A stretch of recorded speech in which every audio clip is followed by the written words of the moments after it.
England, where raw sewage can flow through the streets, where our rivers and lakes are often used as open sewers by the water companies.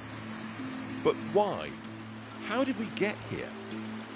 Is it because the regulator, supposed to convict criminal polluters, is actually helping them escape prosecution via a vast system of charity payments instead? I am doing this because I know that it is wrong. Channel 4's recent docudrama Dirty Business, a whistleblower inside the Environment Agency watchdog. She wants the public to know the regulator's not doing its job, so she leaks data to campaigners trying to stop sewage pollution. The regulation isn't real. The government want us to look like a regulator, but they won't let us do our job. This woman in the drama was based on this man in the real world. Robert Forrester worked for the Environment Agency for more than 20 years, but he was also covertly investigating it, horrified at what was and is happening. It's not like these serious crimes aren't happening, they're actually happening more and more, and the deterrent effect is no longer there. He and many other campaigners believe water monopolies continue to treat our rivers as sewers, partly because of the Environment Agency's own policy of enforcement undertakings, EUs as they're known. So just what are these EUs? Well, think monopolies, the world of water monopolies, and one which is dumping sewage into our rivers, a serious crime. Now, if you commit a serious crime, guess where you'll end up? But not a water monopoly. They very often get offered an enforcement undertaking payment instead of court, despite committing hundreds of crimes. Make a charity payment, sometimes more than £1 million, and escape criminal prosecution. Bad publicity, a large fine. It's a real-life get-out-of-jail-free card. But avoiding court and criminal conviction by paying a charity, can that really be an option? That's how it works now, yes. So, but that's incredible. Yep, it's a way of avoiding the criminal system, a way of avoiding a conviction for a serious offence and potentially a really serious fine. So the water monopolies are committing serious pollution crimes and escaping the criminal law in a way that the rules were never designed for and the law was never designed for. Yeah, that's correct. They're not just crimes, they're serious crimes. So you're talking the highest level that the agency deal with, your serious and significant crimes. Which happens, so far as I can see, in no other area of British society. Not that I'm aware of, no. The Environment Agency rejects that characterisation. They're a brilliant tool for the Environment Agency. So in the past year, the Environment Agency secured £8.5 million for the water environment through enforcement undertakings. The reason why we use them is that they're faster than criminal prosecutions. So a prosecution can take us years to bring to court and take up an awful lot of our time. Alex Gibson has fished the River Tor in North Devon for 27 years. He came up against an EU and was astonished that an expected prosecution simply wasn't going to happen. 6 years ago, a serious pollution incident killed around 15,000 fish here, but the Environment Agency agreed a charity payment instead of prosecution. To get a letter from the guy who polluted the river offering money to us and to two other institutions, really as far as I could see, in return for him not being prosecuted, it immediately seemed morally dubious.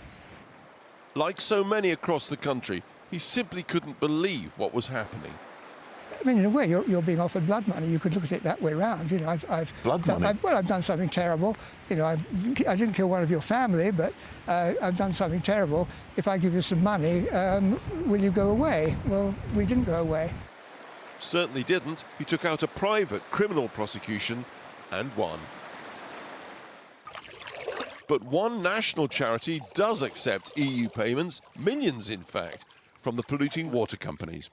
The Rivers Trust, assessing the health of a stream in the Midlands. They make sure that the money is invested back into the catchment where there is an issue. We are incredibly well placed to make sure that the money goes where it is absolutely needed the most. And we're confident that with a long enough time period that these enforcement undertakings allow us to spend the money in, we can have that impact in those catchments. We've sort of spoken to one charity described as blood money. What do you make of that? I think it's... I understand why they would make that point. But for us, we know that we can use that money for the benefit of the environment and target it where it is needed. The brutal fact is, the more dead fish there are in the river, the more money you get. How can that be right? Well, that's again, for me, that's for the Environment Agency. Well, I'm asking you. You take the money. We do. So we're offered the money on the back of our proposals. Well, you take it. You take Yeah, millions. we do, because we think we can target it where it's needed. But that's the problem. The more pollution there is, the more money you get. That cannot be right. The underlying issue with all of this is that we'd rather the incidents didn't happen at all. So it doesn't preclude a wider clean-up of a water company industry. In the past 5 years, there have been thousands of serious pollution incidents caused by the water companies. But tonight we can reveal there hasn't been a single completed prosecution for even one of those incidents. Even when you go back a decade, the prosecution rate remains tiny. A letter from the Environment Agency boss to Parliament's Environment Committee a year ago reveals there were 11,474 water monopoly investigations, and that's in the decade 2015 to 2025. But only 58 resulted in a prosecution rate of just 0.5%. Why so few prosecutions? I don't quite understand the number that you've used. If it's around pollution incident... That was never given by your boss to Parliament. We do take action on every water pollution incident report that we receive. Some of those are exceptionally minor, a handful are serious, and those are the ones that we investigate very thoroughly. The law and Environment Agency policy state that serious offences and repeat offenders must be treated for what they are, criminals, and prosecuted, not offered a charity payment instead. But that's exactly what happened here at the Blackminster Sewage Works in the Midlands, just one case of many. Severn Trent was fined £1 million in 2021 for a serious river pollution incident at this site. They did it again, right here, less than a year after that case. But instead of criminal prosecution, the monopoly was allowed a charity payment instead. We asked the Environment Agency why repeat offenders still get this option. I don't believe that to be the case. We make those decisions in the public interest. We take prosecution action. We do that for the most serious cases where we've got evidence of poor practice and where there's criminal wrongdoing. The EA may not believe it is the case, but their own data proves it is the case. Look at this. Water monopolies in the left column. Then the same crimes listed over and over again. Then charity payouts instead of convictions. Potential prosecutions disappearing. Moreover, the agency's own data shows it downgrades more and more serious incidents without direct inspections, which avoids prosecutions in favour of charity payouts. Year after year, we see Category 1 and 2 reported incidents, the most serious, then become Category 3 and 4, minor problems caused by the water industry. Across the decade to 2025, they did this nearly 6,000 times. Reportedly serious incidents downgraded without any direct inspection. It looks good for the water companies, it looks good for the Environment Agency that serious incidents are kept at a lower level, maybe falling, when actually what's happening is you're not reporting on them properly, you're not attending them. It's the old see no evil, hear no evil. The Environment Agency says all cases are thoroughly assessed and a precautionary system means many incidents are automatically called in as serious, regardless of how dangerous they turn out to be. Many environmental campaigners say this entire system has no place with water monopolies. Robert Forrester agrees.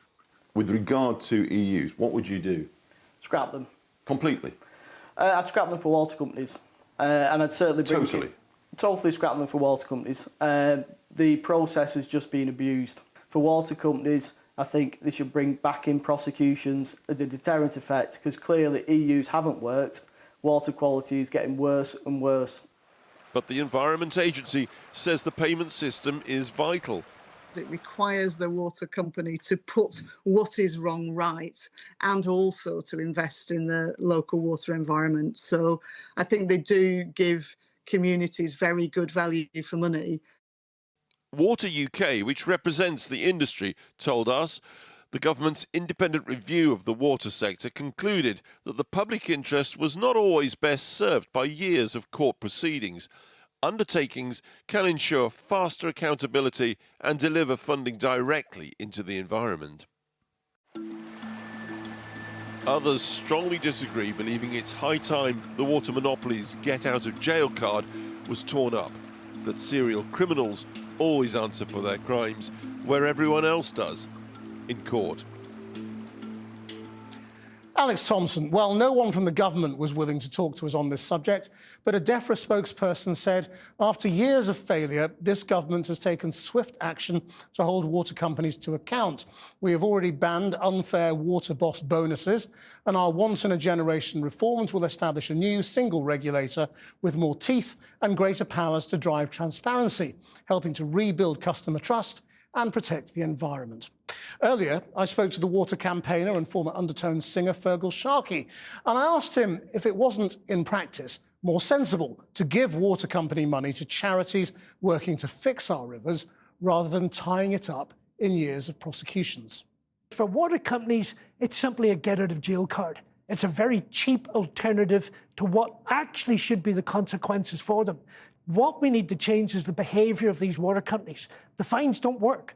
It's time we actually started upholding the law and sending some of these directors and executives to jail. But I mean, you know, isn't bigger fines also problematic given the finances of some of these companies? Well, what's the point of sending them bust? Well, Ofwat would tell you that it's the shareholders that are supposed to pay those fines.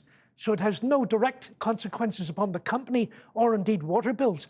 I'm not sure that that actually ever works out with that, but that's just my own cynicism.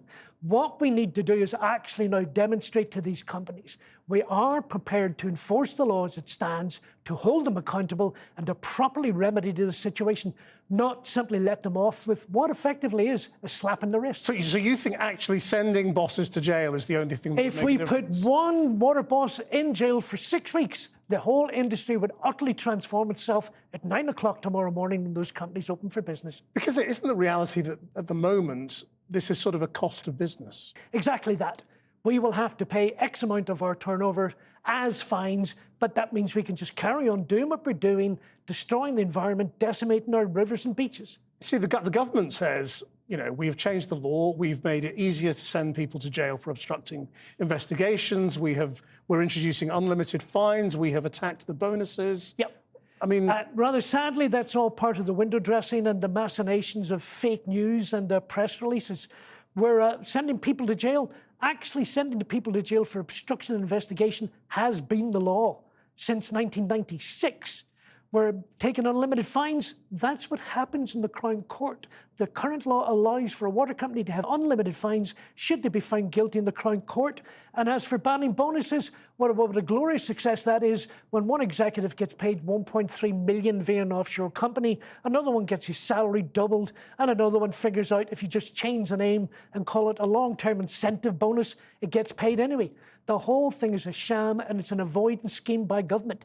And in fact, government now, for me, have become as willfully complicit in all of this as the Environment Agency by knowingly, blatantly, deliberately refusing to enforce the law and letting these companies carry on this fraud, and a criminal fraud, against bill payers in England and Wales. The government, the regulator, and the charities, the people who actually go out and do the work to try and fix the waterways, all think it's a good system. Well, why are you so sure it's not? Well, when you're a water company and you're getting to walk away from potentially 2 years in jail and an unlimited fine, and you pay in the big scheme of things a fairly piffling amount of money, I might be tempted to ask, would the EA like that paid in 20s or 50s? When you're the EA, you've now actually usurped your job, you've got to look the other way, you've swept the whole thing under a carpet, and if you're a small charity, I can understand when that's the only finance you've got. I wish the situation were different, but if those charities actually wanted to conserve and protect these rivers, they would put that money in a pot and use it to take out private prosecutions against every chairman of every water company in this country. Fergal Sharkey, thank you very much. Thank you for your time.